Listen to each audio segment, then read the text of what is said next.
السلام علیکم۔ چینل پر نیو ہوں تو چینل سبسکرائب کریں، لائک کریں اور شیئر کریں۔ عذاب الہی ایپیسوڈ 2۔ ہر اچھے کام کا ارادہ کرتے وقت انشاءاللہ بولا کرو، لیکن تم یہ خاص باتیں یاد نہیں رکھتی۔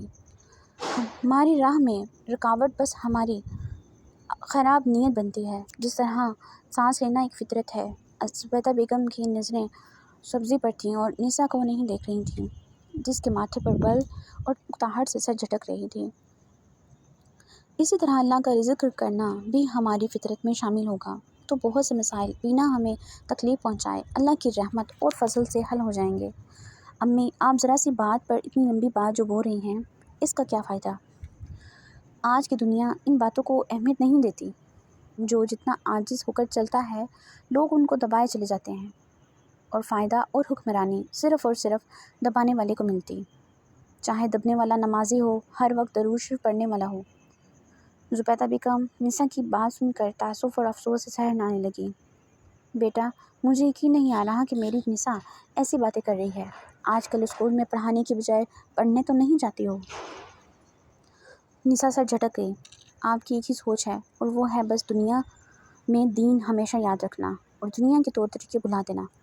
لیکن میں ایسا ہرگز نہیں کروں گی، کیونکہ تم آج کل جس کے ساتھ اٹھتی بیٹھتی ہو وہ پیسہ، دولت، دنیا داری کی بات کرتی ہے، اور میں نے تم کو منع کیا تھا کہ ایسی صحبت زہر سے بھی زیادہ خطرناک ہوتی ہے، جو اچھے انسان کی سوچ اندر ہی اندر دماغ کی طرح ختم کرتی ہوئی معیار کو پستی میں لے کر جاتی جائے۔ زبیدہ بیگم نساء کو پیار سے سمجھانے لگیں، لیکن نساء حقیقتاً زبیدہ بیگم کی سوچ کے مطابق بدل رہی تھی، اندر ہی اندر دھیرے دھیرے سے۔ بس کریں امی، آپ کی باتیں تو میرا سر درد کرنے لگیں، اور یہی باتیں بچپن سے میں سنتی آئی ہوں۔ اور وہ رکی، میں آپ کو ثابت کر کے دکھاؤں گی کہ میں بہت کچھ اچھا کر سکتی ہوں، غلط نہیں۔ پھر سے میں لائی ہو؟ زبیدہ بیگم نے افسوس بھری پریشانی سے ٹوکا۔ ایسے تو وقتی فائدے ہوتے ہیں، اور بس کریں امی۔ نساء کو غصہ آیا۔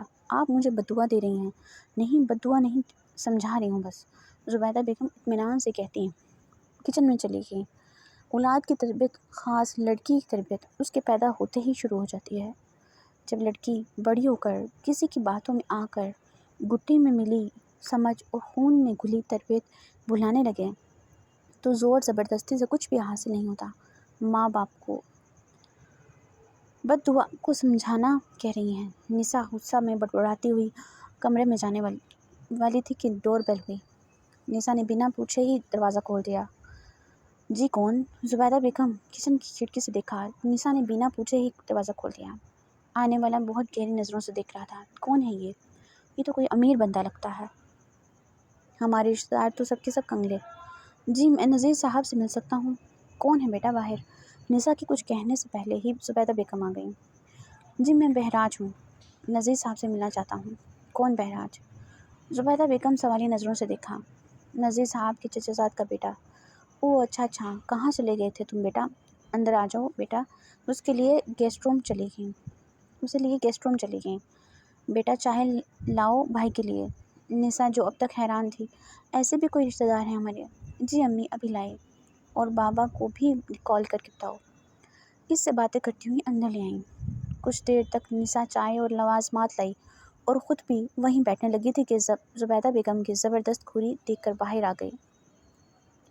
نذیر صاحب آئے اور بہراج کو دیکھ کر بہت خوش ہوئے۔ بہت سی باتیں ہوئیں، نئی پرانی بات ہوتے ہوتے بہراج کی والدہ، والد اور بہن تک جا پہنچے، اور بہراج کی آنکھیں بے ساختہ چھلک پڑیں۔